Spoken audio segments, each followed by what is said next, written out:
Hello everyone. I hope you all are safe and fine. So let's start question 7. It says that the students of class 8 of a school donated rupees 2401 in all for prime minister national relief fund. जो students है class 8 की वो इतने रुपए prime minister relief fund में देते हैं. And then each students donated as many rupees as the number of students in the class. जो एक बच्चा है, जैसे आपकी क्लास में 32 स्टूडेंट्स हैं, तो जो एक स्टूडेंट है वो 32 रुपीज डोनेट करता है. जितने हर एक स्टूडेंट इतने इतने रुपीज डोनेट करते हैं जितने आपके पास नंबर ऑफ स्टूडेंट्स हैं. ओके, और जो टोटल रुपीज कलेक्ट होते हैं सभी बच्चों के देने के बाद वो होते हैं 2401. Now find the number of students. अब आप ये बताओ कि कितने नंबर ऑफ स्टूडेंट्स हैं उस क्लास में जो टोटल 2401 रुपीज डोनेट कर देते हैं. मतलब अब मैं आपको कहूँ कि आप 5 स्टूडेंट हो और हर स्टूडेंट 5 रुपीज डोनेट करता है, तो बताओ टोटल कितने रुपीज हो जाएंगे. एक स्टूडेंट कितने रुपीज डोनेट करता है? 5. नाउ टोटल कितने स्टूडेंट है? 5. टोटल रुपीज कितने हो गए? 5 इंटू 5 25.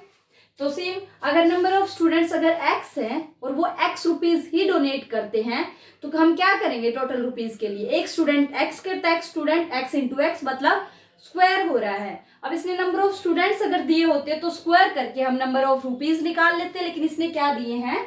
नंबर ऑफ रुपीज दिए हैं और हमसे क्या पूछा है? Number of students. तो हम क्या करेंगे? आपको पता है स्क्वायर का उल्टा क्या होता है? Square root. जब इसने टोटल नंबर ऑफ रुपीज दिए हैं और आपको नंबर ऑफ स्टूडेंट्स निकालने हैं तो आप क्या करोगे? इसका square root. Okay, so now let's start our solution. सीधा लिखेंगे हम टोटल. आप x मान के भी लिख सकते हैं कि let number of students be x, then rupees are x square, then rupees donated are x square, and according to question x square is equal to 2401 and then x is equal to under root of 2401. लेकिन हम simple है, आपको पता है, आपको समझ आ गया क्योंकि आप बहुत अच्छे इंटेलिजेंट बच्चे हो, तो इसीलिए हम डायरेक्ट लिख लेते हैं total donation is equal to, ठीक है. नाउ नंबर ऑफ स्टूडेंट्स या टोटल स्टूडेंट्स लिख लेंगे थे. Number of students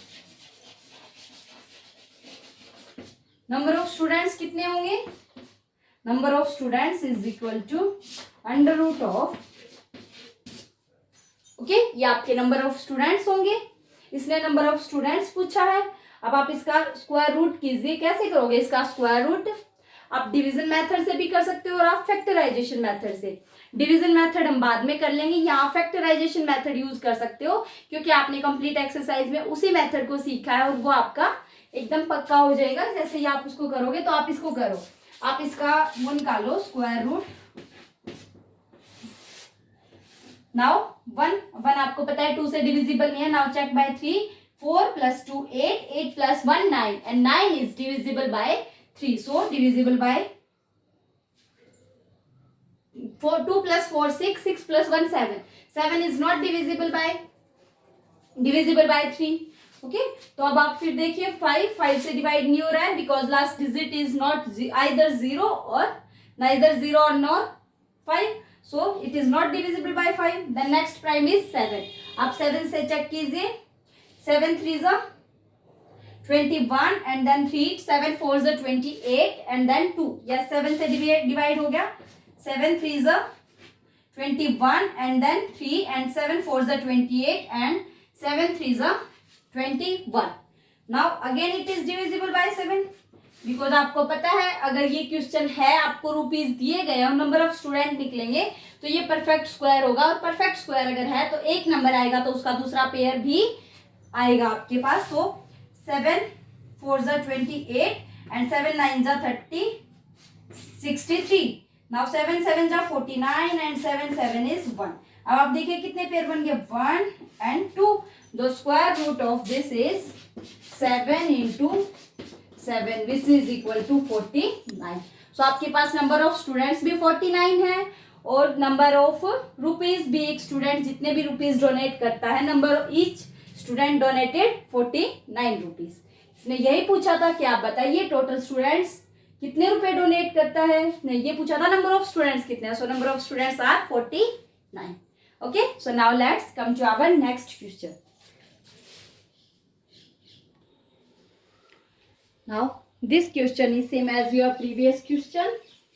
So now let's do it. In this question it says that 2025 plants are to be planted in a garden in such a way that each row contains as many plants as the number of rows. क्या कहा इसने कि 2025 plants आपके एक garden में planted किए गए हैं और जितनी नंबर ऑफ रोज हैं उतने ही आपके एक रो में प्लांट है। जैसे 5 रोज हैं आपके पास, अगर रो 5 है तो आपके पास एक रो में प्लांट्स भी कितने हैं 5 है, जैसे सेम पिछला क्वेश्चन था। Now find the number of रोज, आपको नंबर ऑफ रोज भी फाइंड आउट करनी है और आपको number of plants in each row. आपको पता है आंसर क्या आएगा, दोनों का सेम, क्योंकि एक रो में रो भी उतनी है, नंबर ऑफ रोज जितनी आएंगी उतने ही आपके एक रो में नंबर ऑफ प्लांट्स आएंगे।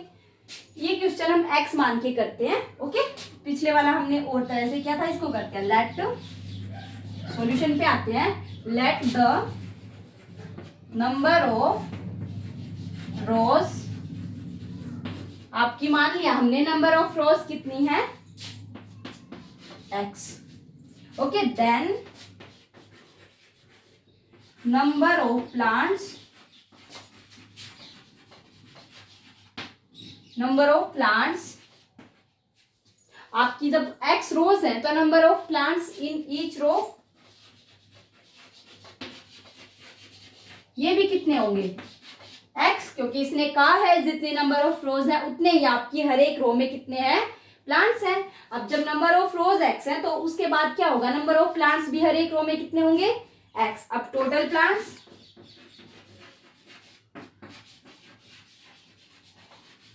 Total plants is equal to x into x, क्योंकि आपकी जितनी एक, अब वो वाली बात है ना, मैंने कहा था अगर 5 स्टूडेंट्स हैं हर एक 5 देता है तो टोटल कितने हो गए 25। अब x रोज हैं और एक रो में x ही प्लांट है तो हम क्या करते हैं मल्टीप्लाई करते हैं ना टोटल निकालने के लिए। So X square which is equal to x into X, X square. Now according to question, according to question हमें पता है क्वेश्चन के अकॉर्डिंग हमारे तो एक्स स्क्वायर आए हैं, लेकिन क्वेश्चन एग्जामिनर ने कहा है टोटल प्लांट्स कितने हैं 2025। Okay, now square root on both sides, both sides आपका स्क्वायर रूट करेंगे दोनों side, then x is equal to, क्योंकि यहाँ तो आपने स्क्वायर रूट किया, स्क्वायर रूट कैसे होता है मैंने आपको बताया था, ये आपका एडवांस मेथड है लिखने का, ऐसे प्रॉपर मेथड यही है आपका, नहीं तो आप डायरेक्ट भी पिछले क्वेश्चन की तरह लिख सकते हो total plants are this and number of rows are square root of this. देखो आपका एक्स स्क्वायर है, इसका हमने रूट किया, मतलब रूट का मतलब मैंने आपको इंट्रोडक्शन में बताया था, जिस बच्चे को नहीं पता वो फिर से वो वीडियो देख लीजिए। इसका मतलब होता है इसकी पावर 1/2, स्क्वायर रूट का मतलब पावर 1/2। नाउ पावर आपकी मल्टीप्लाई हो जाती है और 2 से 2 कैंसिल, x की पावर 1 मतलब x। तो जब हमने दोनों साइड स्क्वायर रूट लिया तो इधर क्या बचा x एंड इधर इसका स्क्वायर रूट। अब आप इसका स्क्वायर रूट निकालिए, वैसे तो आप इसका डायरेक्ट आप प्राइम फैक्टराइज भी कर सकते हो, लेकिन मैंने एक मेथड बताया था जिसके लास्ट में 5 हो, उनका क्या होता है, अब ये लास्ट में कितना है 25, सो क्या आएगा लास्ट में 5, बताया था ना लास्ट में हमेशा क्या आएगा आपका 5 का स्क्वायर 25, और जो पहले वाला नंबर है वो क्या आता है, अगर आपका आंसर 6 ऐसे होता 65 तो इसका स्क्वायर क्या होता 5 है लास्ट में तो 25 एंड 6 की मल्टीप्लाई 7 के साथ 6 इंटू 7 42।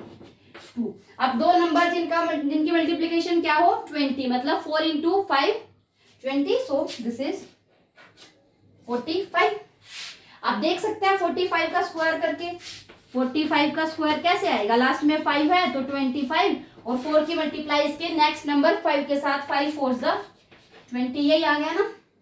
और अगर आपको ऐसा नहीं करना है तो जैसे हमने हर एक क्वेश्चन किया था प्राइम फैक्टराइजेशन से, आप पहले इसका प्राइम फैक्टराइजेशन करेंगे और उसके बाद आप जितने पेयर्स हैं उतने आप नंबर्स वो नंबर्स आप लिख लेंगे जो नंबर्स पेयर बना रहे हैं, और उनकी मल्टीप्लिकेशन आपकी 45 ही आएगी। ओके, ये आपका सही तरीका है करने का, लेकिन आप चाहें तो 2 लाइन में भी लिख सकते हैं, total plants are this and number of rows are this. अब आपके एक्स की वैल्यू 45 आ गई है। अब आपको पता है द नंबर ऑफ रोज कितनी थी, एक्स थी। आप दोबारा से लिखेंगे number of rows are 45 and number of plants in each rows are also 45, क्योंकि हमने एक्स एक्स माना था, एक्स की हमारे पास वैल्यू आ चुकी है 45, so the answer is of 45 both. Okay, now thank you, all the best, and let's do it in your pen notebook.